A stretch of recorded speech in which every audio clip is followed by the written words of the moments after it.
Okay, welcome back, everyone. Super excited to introduce our first panel for Rock On. We're going to have Kara kick this off with lights, camera, and action. So Kara, I'm going to give you the floor. Awesome. Good morning, everyone. Coming at you live with my tiny mic here, and I cannot wait. I'm going to take it off the tiny stand. I cannot wait to, Jolene, I'm going to take over screen share. Perfect. When you kick it off, I cannot wait to introduce you to our three panelists today who really need no introduction because you've seen them on Instagram and TikTok, putting their face to their brand and really sharing what it is to be a real estate agent and serving their clients. Great. And really what this panel is all about is about the crucial role of video content and social media and establishing a personal brand for real estate agents. And these three panelists are going to share their insights on how utilizing video can humanize the real estate industry and experience for clients, how they build trust with their clients and increase exposure and credibility through being on video and social media. And with the rise of tech and the use of social, as Gabe had mentioned, just being a regular medium where people are consuming all kinds of content and information, agents who embrace this trend are really setting themselves apart in a highly competitive market. So without further ado, I'd like to kind of show y'all, before I introduce each of them, what this really looks like. And I'm going to just pull up a few of their profiles. If you're not already, go follow Lisa at Find Your Austin. And you can see she just has an amazing collection of real videos on her profile, where she's, doing different things like spontaneous do-it-yourself kind of videos where you're doing a listing walkthrough or showing a year in review or doing sit-down conversations with her team. Just a variety and great mixture of content, being funny and silly behind the scenes stuff. We love it all. And I also wanted to show Mindy. So Mindy's at Mindy Kratzis Realtor. And Mindy as well has really a do-it-yourself kind of take on this. And while Mindy might say to you, she doesn't know what she's doing, I think she knows exactly what she's doing. And she's done a great job teaching herself and learning along the way. She might be one of the fastest learners I've ever seen. So you can take a look at all of the great content here too. Really, it's all about edutainment. And that's the way people are digesting and consuming information better and faster through video and on social. And Marissa Holmes with the Mod Group is also here with us. And same story, just extremely polished. I know, Marissa, it was interesting when we were chatting that you've garnered about 30% of your business from Instagram last year in 2022 through friend referrals, just who also encourage organic following, where they're like, hey, go check out my friend. She's a real estate agent and has this great presence on social and funny content and, tips and tricks for people. And I know you do a lot on TikTok as well, and really digging into the first-time home buyer and young crowd through those channels as well. So those are our three panelists today who are here with us. And I'd love to, as we kind of talk, just to ice break it, I'd love to go around to each of you and have you tell us, what do you think is in and what is out this year for real estate social media marketing in 2023? So Lisa, why don't you start us there? All right. Gosh, it's constantly changing, but what I feel like is for sure more of the raw, the organic, like people want to see you times two. And so that is absolutely something that is in. What is out is just, bunch of static posts, it's a holiday, it's a this, and there's none of your personality in there. So definitely out. Love it. Mindy, how about you? Well, I definitely have to agree with Lisa on all of those things, but I think part of it is just making yourself a human person and not just being a sales agent or salesy to people, and that they can see all aspects of your life, whether, I I started Instagram and I'd only put my dogs and my children. Well, I still put a lot of that on there. In fact, they probably get more engagement than I do. But I think just showing that you're a whole person, and I think to those static images and stuff, when you're putting those static images up there and you have those long texts, people don't have the attention to read that. And if you could just take that static image and maybe throw it behind you in a green screen and say those words that you write, that will go so much farther than just that picture in a post. Yeah, absolutely. And how about you, Marissa? Yeah, I totally agree. So I think the biggest thing that's is really just being consistent and being authentic. So pretty much piggybacking on what they just said, but I feel like people can really appreciate when you are showing your personality and having fun with it and cracking your dorky jokes or whatever it is that makes you you. I think that's very in and people can really appreciate that. I feel like what's out is just not posting at all. So I liked when Gabe said, done is better than perfect. Just do it, just post it, even if you don't feel like it's perfect, just make it you and have fun with it. Yes, I love that. I know we talked so much about just worrying less and really digging into it. Start anywhere and make your feed become something bingeable that's full of value that people want to come back or bookmark content. So those are really great insights. I definitely wanted to start with just talking about, I know a lot of people are curious, how do you invest in your marketing and brand through social and video? And what's sort of been the most important change maybe you've seen in the last year or started doing in the last year that made a really big impact? And Mindy, I'll have you go ahead and start. Well, I'm not sure I've made an impact. I think probably just the thing that I've done the most, because I've really only been doing this for about 6 months, is just being more consistent. I think what's on the horizon for myself is more of a content plan of dividing out what I put out there in pillars, like what's my family stuff, what's my real estate stuff, what's things of interest to me, stuff like that, so that it's not all real estate and it's not all my dog. So having more of an organizational part to it. That's really what I'm working on. I do all my videos myself. I edit them myself. And so that's another thing I want to be able to do, is to hire someone from Fiverr or a VA or something like that that can edit them for me. Because although it's something I can do, it does take me a little bit of time. But other than that, I honestly, I feel like low man on the totem pole on this panel. But if anything, I think I'm a good representation of just start and see what works, and then you can build on it from there. Yeah, absolutely. How about you, Lisa? Well, and I kind of want to take a little bit of a step back, Kara, because I feel like I want this for people who are not doing video or not doing it consistently or don't get it yet. Like, let this be the time that you hear it and you get it. April of last year, went to a video blueprint in Houston, and we've all been hearing forever, like, we need to do this, we should do this, we got to do this, I got to research this thing. And so that's the time I went, and I heard that I had to do that. And so I came back and I looked around. I hadn't really done any videos. I saw some videos that I liked, and I immediately hired an expensive videographer, and I got them on retainer because I knew that if I kept telling myself, oh, I should do it, I'm going to keep researching, I'm going to attempt to do perfect, it was never happening. So I paid them a lot of money. I had a date on the books, and I just showed up. I didn't really know what I wanted to do except do video. And I say that because we really are at a place, with this, evolution and what Gabe said earlier, where it's not we should do this to get more business.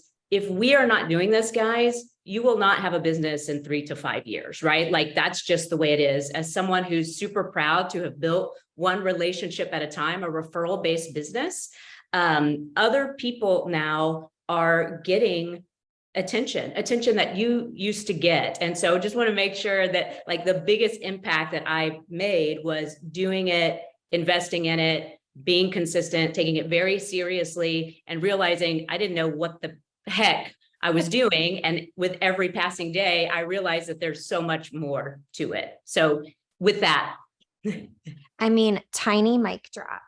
Thank you. That was great. Yeah. And how about you, Marissa? How about how you invest and just big changes you've seen or done to really take off with this? Yeah. So when I started my real estate Instagram page, it was in 2017. And I always loved Instagram as it is, just in my personal life, posting stupid stuff. But I was like, okay, well, to get myself out there, I need to, build up my database. And Instagram was one of the first ways I started to do that. And so over the years, I was always so scared of the camera. Like, let me tell you, when I would bust out, like the little recording red thing that's staring at my soul, I'm just like, I can't do this, so it took me a long time to actually get comfortable with it.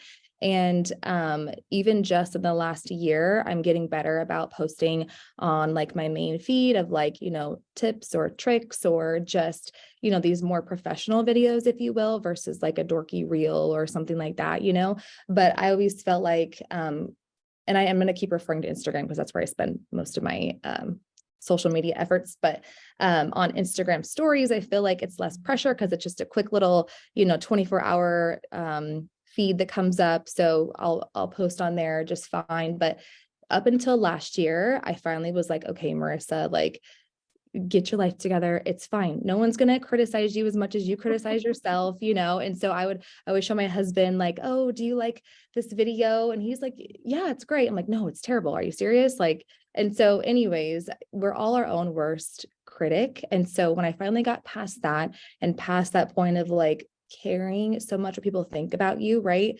And at the end of the day, the people that do have something to say, like they're not your audience anyways. And so that's something I always remind myself. And since I finally started posting more and showing my personality, I've gotten so much more engagement from some amazing people and gotten some great clients out of it. So 100% it's worth it. Even if you don't feel like you're ready, just go for it. Yeah, absolutely. I remember, Mindy, we were chatting too about how sometimes, I mean, we all know the haters are going to hate, but sometimes if you get some comments on your posts going, even if someone asks a silly question, you can really bring your value answering them back. And then before you know it, you might be going back and forth with this person, but you've got maybe 30 comments on your post, getting interaction, more people are going to see it. So remember, you had a good story there. Yeah, and it builds the algorithm, which shoots it out to more people just from somebody who was trying to be rude. And honestly, that is such a small fraction of people. So if that is your reasoning for not doing it, you got to let that go. Because I'm the biggest people pleaser on the planet, and does not even faze me once if someone says anything.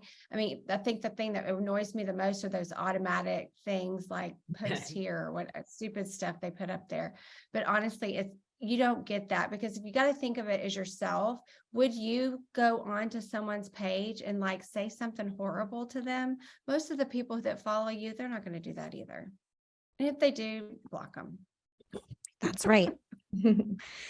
Great. Well, I know everyone too would be really curious to know, how do y'all source your content or inspiration that you follow? So much of what we do on social, we're finding information from others. We might be recycling or reusing that content, but I'd love to hear from y'all how you do that. And Lisa, I'll start with you.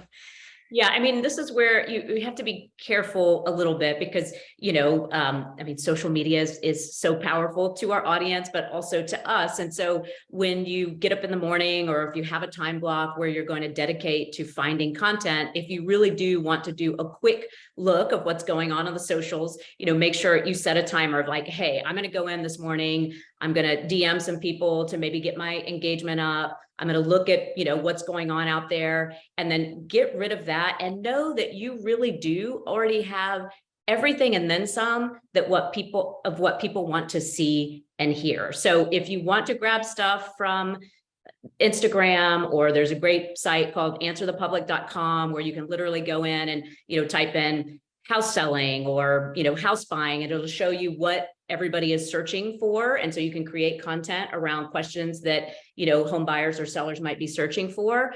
But, some of the best performing deals I've done was just when I decided to talk about like, not negotiating with a buyer in front of a Ring doorbell when you're showing a house. We're talking about the fact that we're always on camera and we want to keep our negotiation strategy away from that. And I mean, that got a ton of views and shares and bookmarks and things like that. So I think a great way to start with the content is just think about the stuff that is in your brain all the time related to real estate, maybe even on a daily basis. Like, what questions did I get asked today? And come up with a short list. I mean, there's, some systems for doing a bigger brain dump of when you have all sorts of content ideas, but I think that can be overwhelming. So just be like, I'm going to think of 2 things, 2 questions to answer, a market update, call it something else besides a market update, and move forward on those things, because you really can get lost in the trying to figure out the best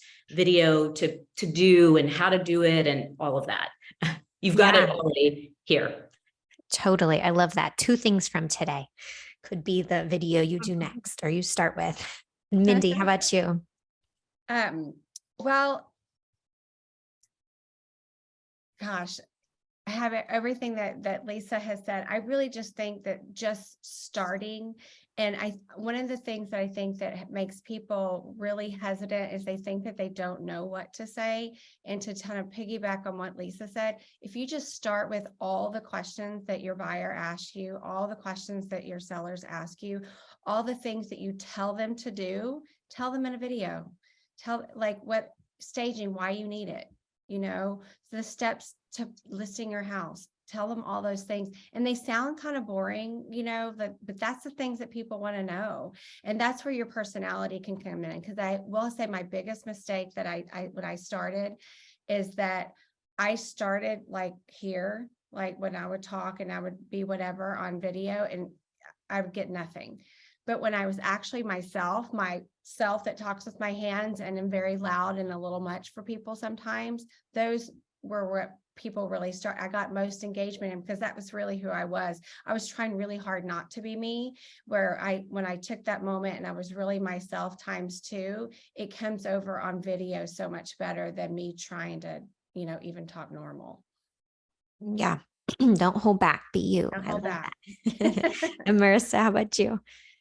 Yeah. And I want to say, Mindy, I learned this from you, and it's so true, because when you take videos, I feel like, and this is just me maybe, but I'm almost whispering, but I'm I feel like I'm talking normal. But then when I go look at it on the screen, I'm so quiet. And so Yeah. Mindy said, be you ×2. And I was like, well, that's extra. So then I was a little bit more. And then I was like, okay, that looks actually so much better, and more engaging. And so anyway, so as far as content goes, and this could be something for me that I think is a little bit fun. So I'll time block 30, 45 minutes to go walk on the treadmill as I'm looking at what's trending on Instagram and kind of see what are the top audio choices or videos that's trending. So I'll do that. And then I always have this bank, the saved, favorite videos that I use as inspiration. And so that's one thing that I'll do, or just laying in bed at night scrolling. So, that's more fun. But if that's not something that is fun for you, you could hire somebody to do that and tell you, this is the content we're going to create this week, so you don't have to get into that if you don't want to. But for me, I think it's fun. So I'll do that, just look at what's trending and kind of make it my own, recreate a video, make it with my own personality, and just, I've copied some videos fully, but really I try to make it with my own, flavor added to it. And then, just throughout the day, kind of what Lisa said, as I'm going to just meetings or appointments, or I attend this inspection and this crazy thing happened, different stories throughout the day, I always save in my phone, the little notes. I'll put a story that happened that day that was crazy, or just different things that I feel would be fun to share with my audience or with people that could be interested in, whether it's about the real estate process and how the negotiation went, or how the landscaper didn't show up, so we're mulching the beds right before the photos got there, so different things that are fun. And throughout the day, I'll just make little notes in my phone, and then I'll go recreate some kind of video or something to share with people on social media. And it just keeps it fun that way. And it keeps it real life. It's not, I still have my posts of these are the top 3 reasons why, but I still like to have that fun, interactive, and it gets people engaging and just share those kinds of stories. So. And Yeah. Kara, on that mention, because, we're talking about, this from our perspective, but what's really helpful is for everybody to kind of have an idea or an image of, who you're speaking to, your client avatar. And, all my business had always been by referral. And so I would think of a specific client and be like, oh, this is how, I would talk to them about this in this way. And that does sort of make it, more engaging rather than you're reading a script about the whatever. Just be like, I'm with so-and-so. And eventually, as you start to build in the strategy and the plan and all of that, you can say, okay, well, I also want to expand my lead pillar into more sellers. And so then, you're also imagining that, okay, this piece of content, I'm speaking to sellers because people are listening. Well, I'll stop there. People are listening. Yes, that's so true. I love that. That's so true. Always have your audience in mind and make sure that you're, specifically having that visual in your head when maybe you're covering a topic or answering those questions they have. And I loved that we talked about there's no excuses with getting the job done here. There's so many tools. I'm seeing the chat kind of already starting to blow up, and don't worry, all right after this panel, you can stay on the main stage after the next break to get all of your questions answered that you're putting out there. But I know everybody wants to know, what are the tools that y'all use to get the job done? So why don't we start with you, Lisa? Oh, okay. Well, I love Marissa said, I think like just to start, right? If anybody is still like a little bit nervous, I can't imagine that would be the case, but your stories, like your phone is the biggest, the best tool. Take it out, use it, open it up, and post something to your stories, because again, it's there for 24 hours. You guys, all of us, like you're probably going to suck at the beginning. So you just have to be okay with that, right? Like none of us start this and we're like, oh, we're amazing. So just that would be like a good place to maybe get some of that going. You're not spending any money. I mentioned hiring a videographer. I still don't have lights at home and I'm not very good at doing stuff myself, but I'll bust those out from time to time. I'm exploring, lots of other tools and technology, but people, I feel like use, anything from virtual assistants to edit their product to other companies that will, do full social media management. I still work with Courtney, my SMC at Realty Austin. She's amazing. And so we come up with a plan, and she sort of, puts content out there, and I film videos, and then we tweak it together. One of the other tools has been amazing, Chat GPT, like AI. So again, this crazy changing world, but can write scripts for you, can, write the copy, SEO, all of that. Yes. And if anyone wants to see Chat GPT in motion, Carrington, I'm going to promote her workshop. She's going to be doing that along with other tips. It's so cool. And Marissa, I know when we were talking about this topic, you were talking about balling on a budget. So what tools do you do to ball on a budget here?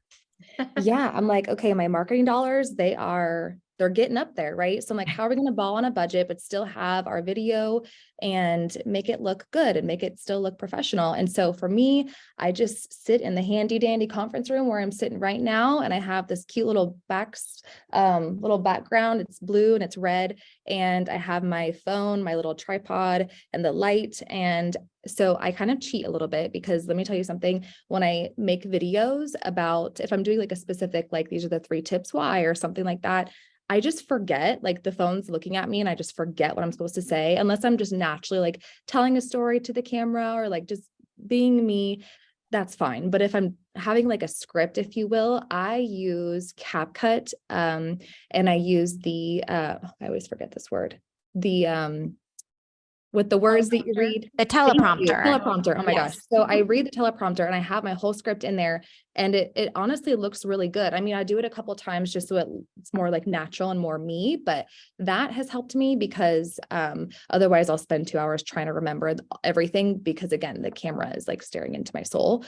So, so I love that, the teleprompter with CapCut, and then I will just send it off to my guy over at Fiverr. I pay like $10, and he does the whole like cutting it up to where there's no like spaces and gaps or, you know, different ands and ums. And then he does the closed captions, like the subtitles. He does a zoom in and out feature. So it looks really well produced for literally like 15, $20. So I do that and then I post it. So that to me has been a good game changer. And the again, the chat GPT, if I find an article that I love and I want to kind of rewrite it in my own words, I'll do as much as I can, but then I'll upload it into ChatGPT and it'll give me something even much better than that. So I love to use that for script help as well, or just, you know, if I need like a good caption or something that was coming off of like data from an article or something that I want to rewrite. So yeah, those are my two favorites.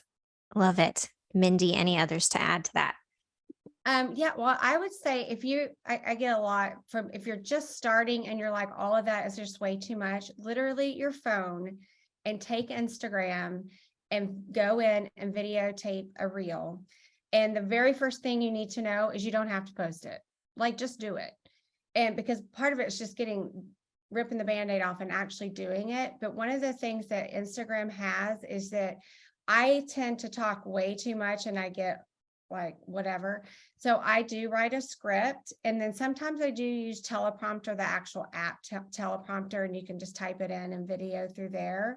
But what I find that's easier for me is I put on my computer the script, and it's literally like 1 or 2 lines at a time that I will say blah, blah, blah, blah, blah. I will stop, then blah, blah, blah, blah, blah. And then I shorten them all together so it looks like I'm saying it back to back to back to back, but I'm really not. I'm really saying 1 to 2 sentences at a time, because it's better for me because I talk too much.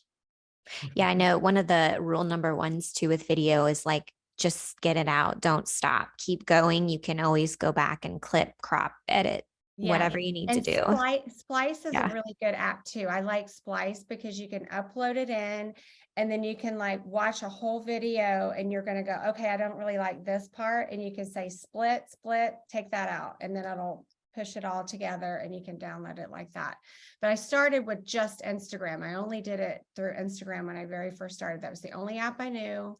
And that's how I did it. And I still use that quite a bit.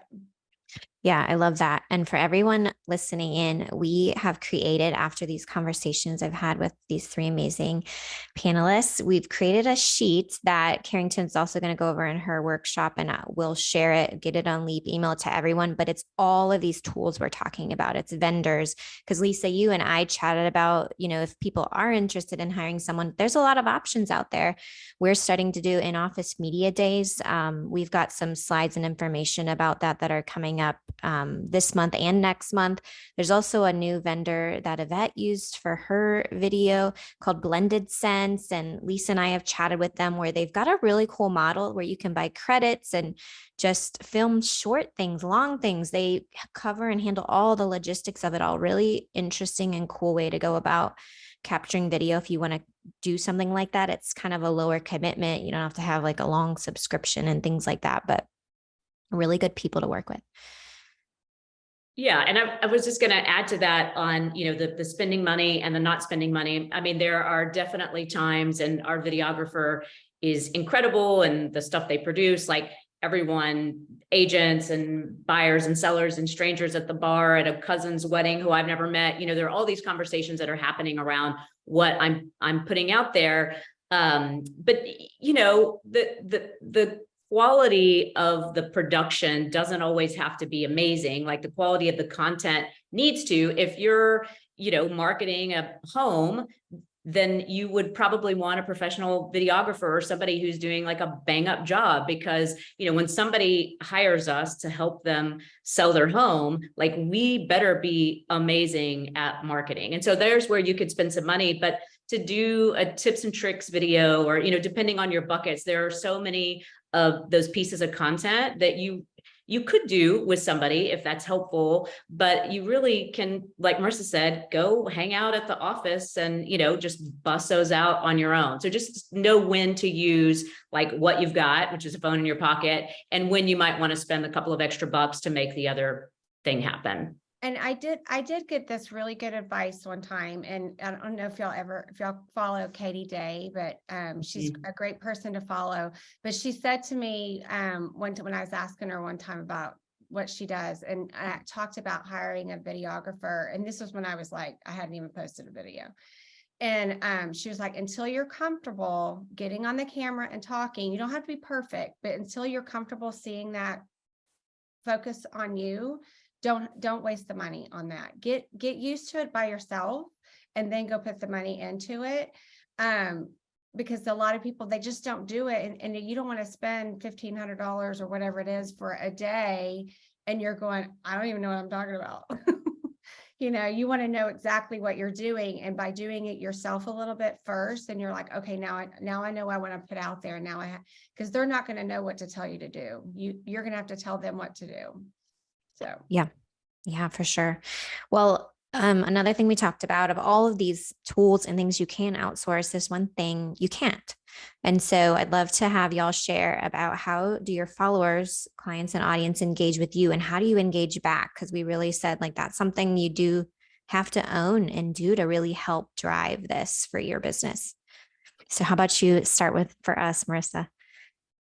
Yeah, so I would say for me, on Instagram, I get the most engagement through stories. So with the main post, I'll see like who shares it and different things like that. But for the most part, when I'm connecting and engaging with followers and clients that I have on there, it's usually with stories. And so every day, except for this morning, because I've been prepping for this, but every day I post stories from, at least probably like 5 to 10 a day. And whether it's, different things of me being out and about at an appointment, sharing something, or showing a pretty listing, or this cool Austin restaurant, or like a quick little tip that I wanted to share, anything like that. But it's just more casual. It's go with the flow. It's just, this is me. It's not as like produced. It's just like fun and authentic. And so I'll also do like little polls on there. Like, do you like this countertop or this cabinet better? Do you, always just trying to ask questions and get people to respond. Cause I'm like, it's cool if you have 500 people that see it, but then if nobody says anything, or like, you don't get to talk to anyone, like, I want to ask questions and get people to engage more. So I think that's a really fun way to do it. At least once a day, I'll try to add some kind of something on Instagram stories where it has to have people like respond to a question or something. But yeah, I would just say that's the best way to engage is through the stories. And again, it doesn't have to be perfectly produced and well thought out. It's just really casual day-to-day little uploads that you want to share. Yeah, I love that. I know you'd be surprised at how many people maybe don't like your stuff, but then they're messaging you later on story, or maybe it just feels less like, out in the public. I know, Mindy, you shared that too, where you're like, I posted some stuff a while back and it took months, and I saw somebody at a wedding and they were like, I love everything and I'm following you, and they never liked a single thing. Yeah. How about you? How do you engage, Mindy? well, I've learned that you engage first before you post, and then engage after. So like having a process before you, and this is all kind of new to me, and that's only something I've started, but I can definitely see the difference in that. So maybe like 5-10 minutes before you go and post a video, to go and comment on other people's videos, because it in turn makes them want to comment on yours when that pops up in their feed. Because if you write on their thing, it's going to push your post to them because it's showing engagement. And then to do something afterwards, because somebody described it as like, if you're not responding to anything and you're not having any engagement with your people, it's like if someone came up to you and said, hey, how are you? And you're like, whatever, I don't want to talk to you. So you got to respond to it. But most important thing, I think, right there is that to get out of your head, oh, only 5 people saw it, only 20 people saw it, only 100 people saw it, whatever. Because when in a day can you sit down with 100 people and say why you need a stager? Then in a day, how many times can you sit down with 200 people and say, this is the selling process? You don't get that very often. And so you got to be able to just think about that part of it and stop thinking about all these viral people, because it doesn't matter if it goes viral if no one buys anything from you. What matters is if 200 people see it and 5 people actually want to engage with you on your listing, or for you to sell their home or whatever. But to get that part out, because that's when people think, oh, well, no one's looking at it. Why do I even care? But unless you're consistently doing it all the time, and just like the girl at the wedding, I was just like, and I even had to tell her, I was like, if you comment or like it or share it, it helps me. And she's like, I had no idea. And so I actually did earlier, that I think it was last week, posted a post on how can you help your real estate friend without buying a house? And it was things like share their posts, like their things, and things like that. So you got to remind the people around you. So you will notice that your SOI will definitely start talking to you more than you think they will.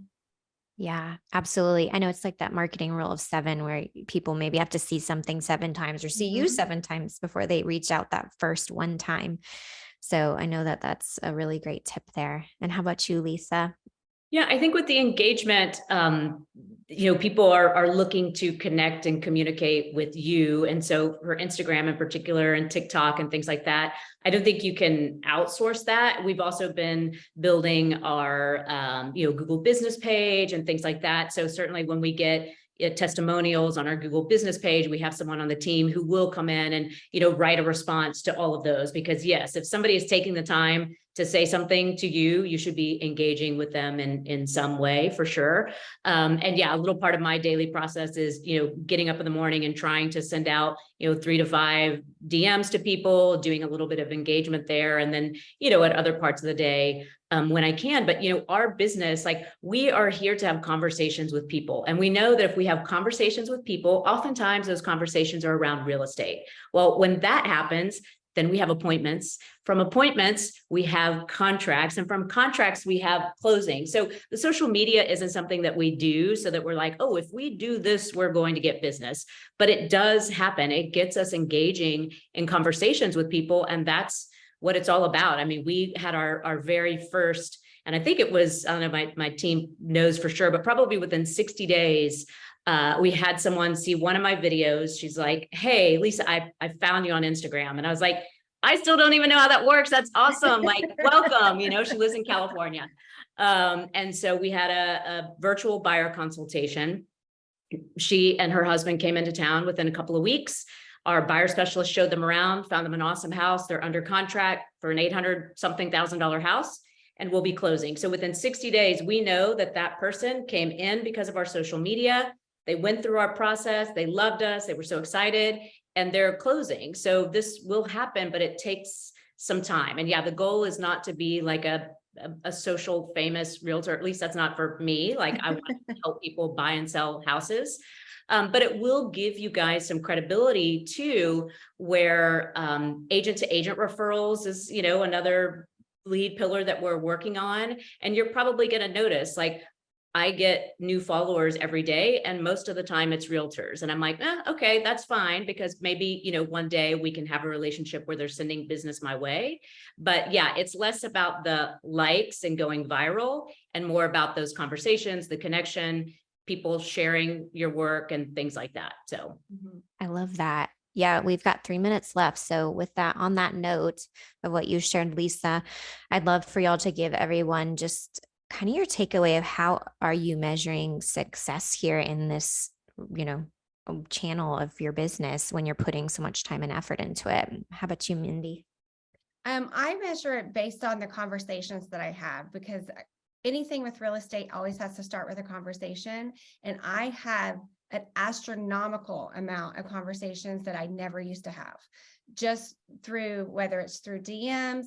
And I was going to also mention this tip, that even if it's somebody that you speak to a lot, instead of texting them, if you start messaging, especially if there's someone who is active on social media, and you start messaging them on Instagram, whether it's to talk about what you're doing Friday or meeting up or whatever, it really helps the algorithm, so that when you post something, it's going to start posting to people like that person. And so there's just like some weird thing. I don't know how it all works, but one of the things that I've started doing is messaging people, and it's the weirdest thing. I don't know why, but now they're seeing my stuff more. So they're asking about this video, and they're like, oh, you're being so silly, whatever. And then it's like, you start talking about real estate. So it's those conversations. So I can see that I've had more engagement of talking about real estate with people that I probably wouldn't have had those conversations with before. Yeah, absolutely. How about I you, felt weird Marissa? about bringing it up. Yeah, yeah. Yeah, 100%. I agree. It's about engagement and conversations because at the end of the day, like you can get as many followers as you want, but it could be bots, it could be people that are not really truly your audience, you know? So I think what's been so great is whenever I do get like, say, a new follower from a friend of a past client, like my past client referred me to their friend via Instagram. It's kind of almost like a little portfolio, if you will, before they reach out to you to introduce themselves and ask if you can help them or even just to have some kind of conversation. They want to scope you out and see what you're about, you know? And I think it's really cool to have that. So I'll always, you know, just engage with people as much as possible, especially if we have mutual friends. And then also just with all past clients, I make sure that they're always on social media and I can keep up with them and see their stories and respond to their cute dog picture on stories and, you know, just make it authentic and fun. And it's not, you know, of course, we still have our phone calls, but there's those clients that are like, why are you calling me? Are you dying? I'm like, okay, I'll just respond to your story this morning instead and call you. So yeah, so I think that's the biggest thing is engagement. Yes, absolutely. I love that, y'all. Well, thank you guys so much for these amazing insights. And we're going to keep this party going after this 5-minute break we're going to have, or it might be a 10-minute break. Jolene might need to jump in and correct me. But if you guys would like to hang out longer with me, Lisa, Mindy, and Marissa to get all of the answers to your questions, come back to this main stage or stay on this link and we'll break out and do all the Q&A answering. I'm also going to talk about the 3 things you can take away from this discussion, as well as just show briefly the different guides, checklists, worksheets, tools, lists that we've shared, the different vendors these 3 panelists use to really make a difference in their social media and video marketing. And I also just want to talk about that if you'd like to go off into one of the different roundtables or workshops that begin at 11 a.m. after the break, you can pop over to that day 1 breakout session tab.